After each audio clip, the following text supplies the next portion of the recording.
தம்பியை மன்னிக்க போகிறாங்களா?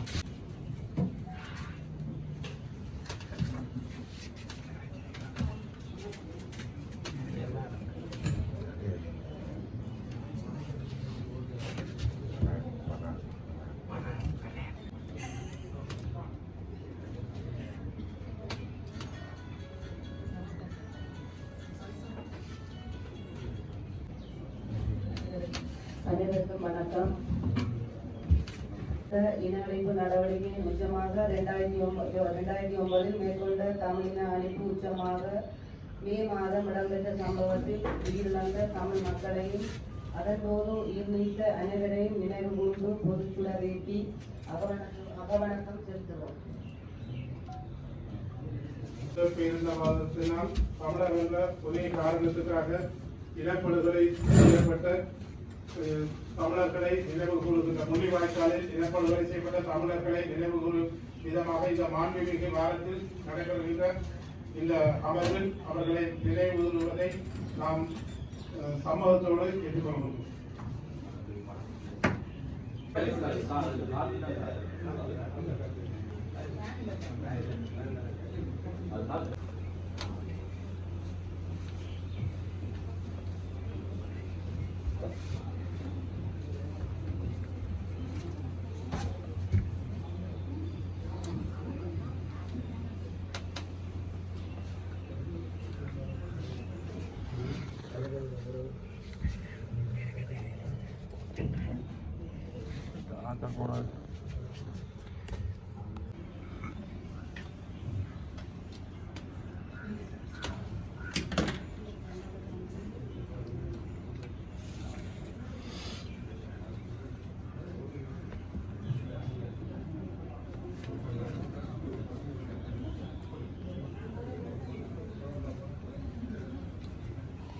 முன்மொழிந்து அதாவது அஞ்சலியை செலுத்தி இருக்கிறோம்.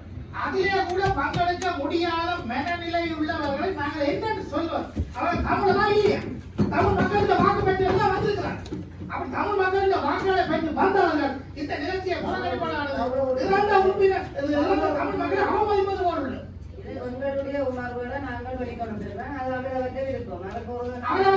அவர்களுடைய குருவுல மனத்தை கோத மனத்தை அந்த நிகழ்ச்சி முன்னிட்டு நடத்திய காலத்தில் அவர்களோட ஒற்றுமையாக இருந்தவர்கள் என்பதை மீள நிரூபிக்கிறார்கள். இதை மக்கள் புரிந்து கொள்ளவர்கள் கேட்டோம்.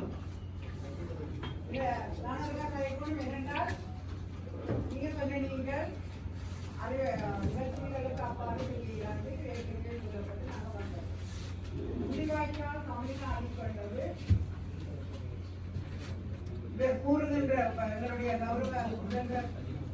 கௌரவ உறுப்பினர்கள் கூறுகின்ற மாதிரி அவர் சார்ந்த கட்சி அமைப்புகள் எல்லாம் அந்த நேரம் பாராளுமன்றத்தில் 22 பிரதிநிதிகளோடு போர் அளிப்பது அந்த போர் உருவாகுவதை தடுப்பதற்காக எங்களுடைய கட்சியினுடைய தலைவர் கௌரவ டாக்டர் தேவானந்தா அவர்கள் ஒரு நல்லிணக்கத்தை கொண்டு வருவதற்காக அந்த 22 உறுப்பினர்களோடையும் கலந்துரையாடி இந்த போரை நாங்கள் தடுத்து நிறுத்த வேண்டும் என்று சொல்லி அதைப்பதற்கு வாங்கோண்டு எத்தனையோ கோரிக்கப்பட்டு கலந்தவர்கள் இவர் கூறுகின்ற கட்சியினுடைய தலைவர் அங்கு கூடி கும்மாள மனிதர்கள் தமிழின மக்கள் அழிகின்ற போது எனவே எங்களுடைய நோக்கம் போரை தடுக்க வேண்டும். தமிழ் மக்கள் ஒரு அனாவசியமாக கொல்லப்படுகின்றார்கள்.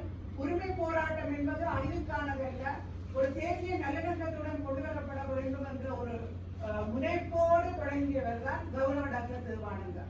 இன்று இவர் கலைக்கின்றார் என்றால் இவருடைய உயிர் பாதுகாக்கப்பட்டிருக்கிறது என்று சொன்னால் இதற்கு இதனுடைய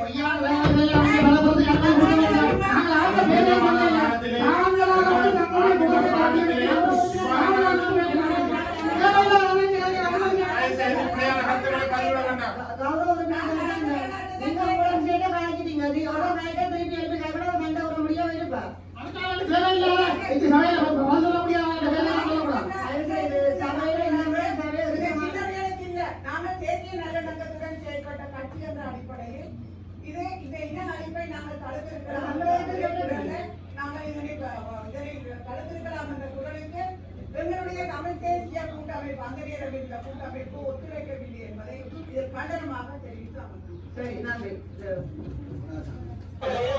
நீங்கள் ஒரு உறுப்பினர் காய்ச்சல் போவோம் நேரத்தில் கருத்தில்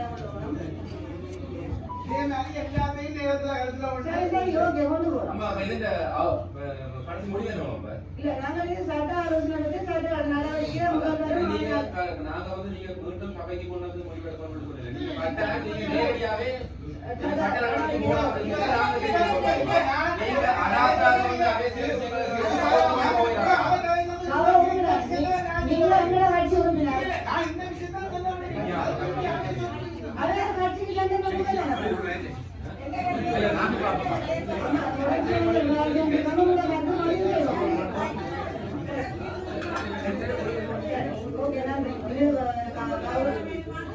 கௌரவ முதல்வருக்கு மாநிலங்களுக்கு சட்ட ஆலோசனை பெற்று சட்ட நடவடிக்கை எடுக்க அனுமதி தருகிறது.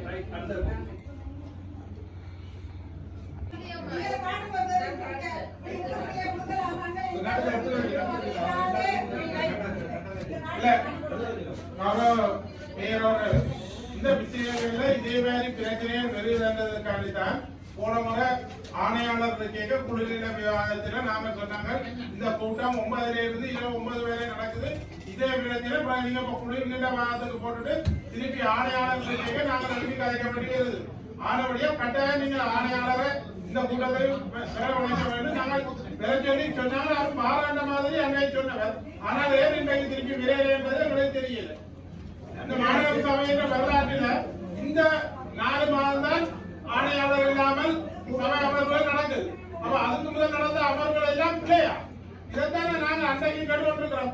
ஒரே பிரச்சனையை திருப்பி திருப்பி காய்ச்சி இன்றைக்கு 9 மணி தாண்டும். அரச உத்தியோகர்களை கேள்வி கேட்டவங்க சத்தம் போடுவாங்க. ஆனா அவைகளுக்கு மன உளைச்சல் வந்ததா தெரியல.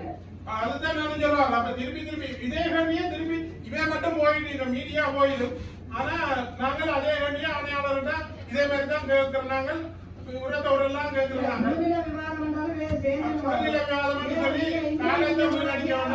ஆணையாளரை வரவழைக்கிறதுக்கு ஏதாவது முயற்சி இல்லைன்னா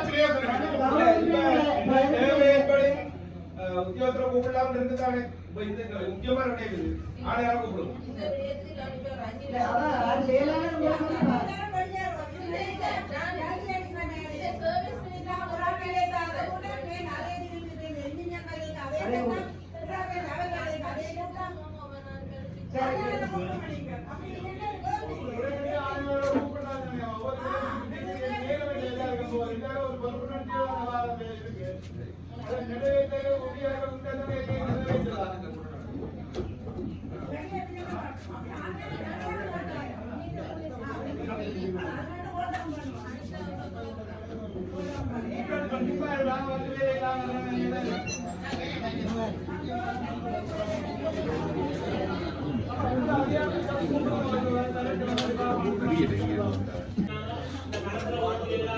சட்டத்துக்கு போறாங்க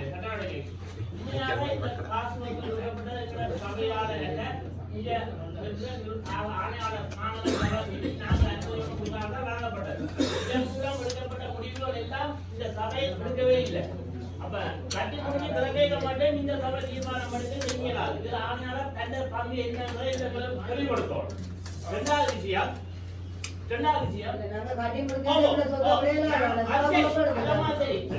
இதுக்கு அவை மறுமணி சொல்லணும்.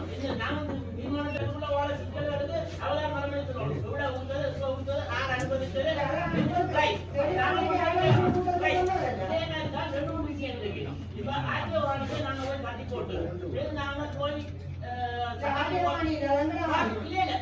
கோமியன் வழக்கு அதுல வைக்க போறோம் சொல்றீங்க. கோமியன் வந்து வாணி இல்ல, நீங்க அதை வைக்க போறீங்க. நாளைக்கு அந்த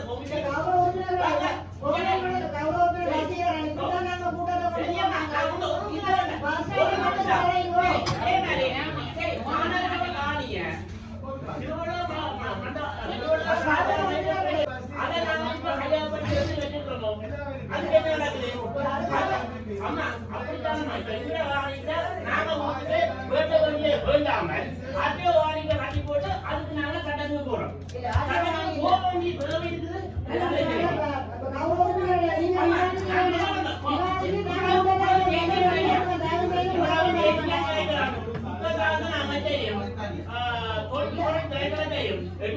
நீங்க உணர்ந்து விட்டுட்டு நாங்கள் அதுக்கு வழக்கு போவாங்க அதுக்கு நானும் கொடுங்க, அப்ப அதுக்கு கேட்கணும் அதுக்கு சேர்த்து நீங்க எடுக்கும் இதுக்கு போறேன்னு சொல்லி சட்டத்துக்கு போறேன்னு சொல்லி இல்ல சட்டத்தை போறது யாழ்ப்பாணம் பஸ்ல இருக்குதான். வேற நீங்க அப்போ ஒரு நாள் ஒரு கூட வரல இல்ல மாட்டியா. ஆணையாளர் எல்லாருமே வழக்கப்படலாம் ஆளையோட வரமாட்டேன்னு நாங்க சொல்றோம். நீங்க புரியுதாங்க. அப்பா மனைவியோட கேட்கணும் விமானத்தை எடுத்தாங்க நடைமுறைப்படுத்தாது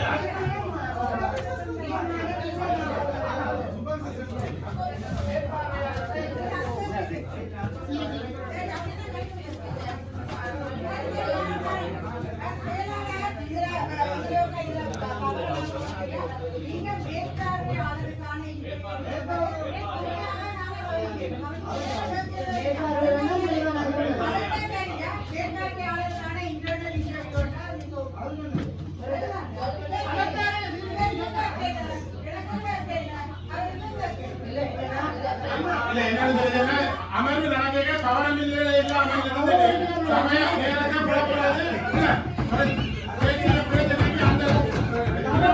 நாங்க மரபூமி அஞ்சலிக்கிற கேள்வி செய்கிற இந்த கட்சியினர் நாங்கள் சமய காவலர்கள் கேட்டு ஒரு பிள்ளையான கத்தை விட நேரம் சொல்லி சமயம் புறப்பி இருக்கிறோம் இதுக்கு என்ன நடவடிக்கை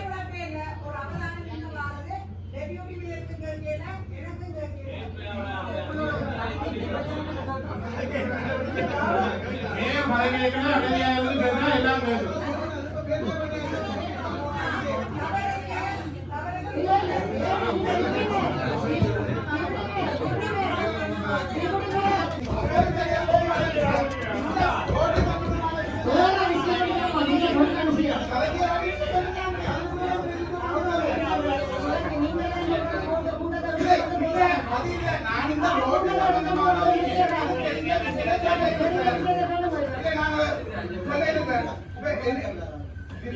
அவன் சொல்ற விஷயத்துக்கு நான் சில விஷயங்கள் சொல்ல இருக்கேன் அதை மறைக்கிறான்னு சொல்லிட்டு எனக்கு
தீர்மானம்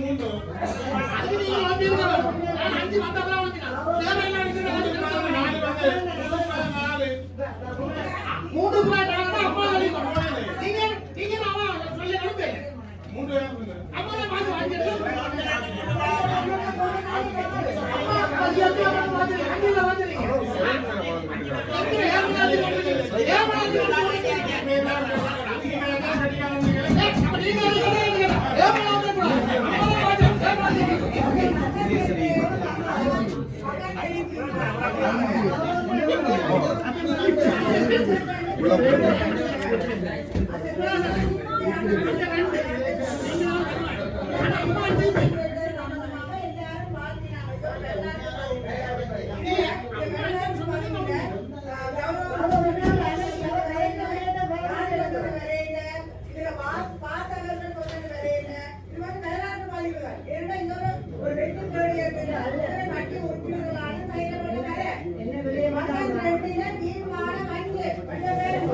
கேட்கிற கேள்விக்கு நான் தான் அன்னைக்கு அந்த குரூப் பார்த்தேன்.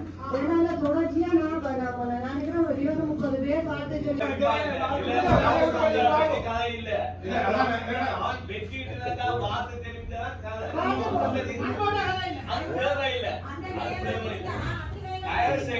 தேவையில்லை அன்றைக்கு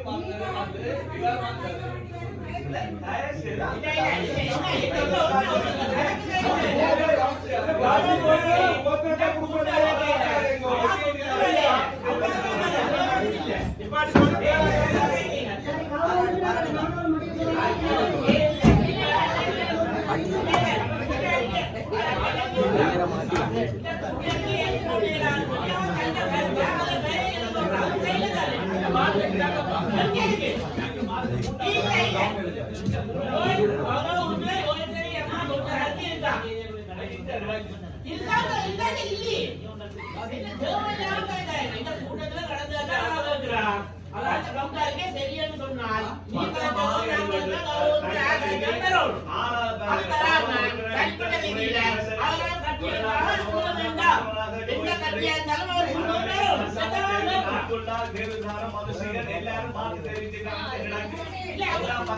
வாக்கு தெரிவித்திருந்தாலும் உங்களோட வாக்கு பெறுமதியானது.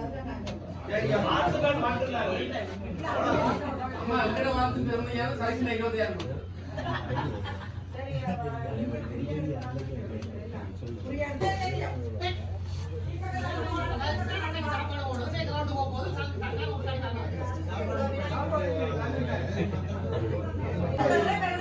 வரலாற்று மாதிரி செய்யப்படும். சரி, ஓகே.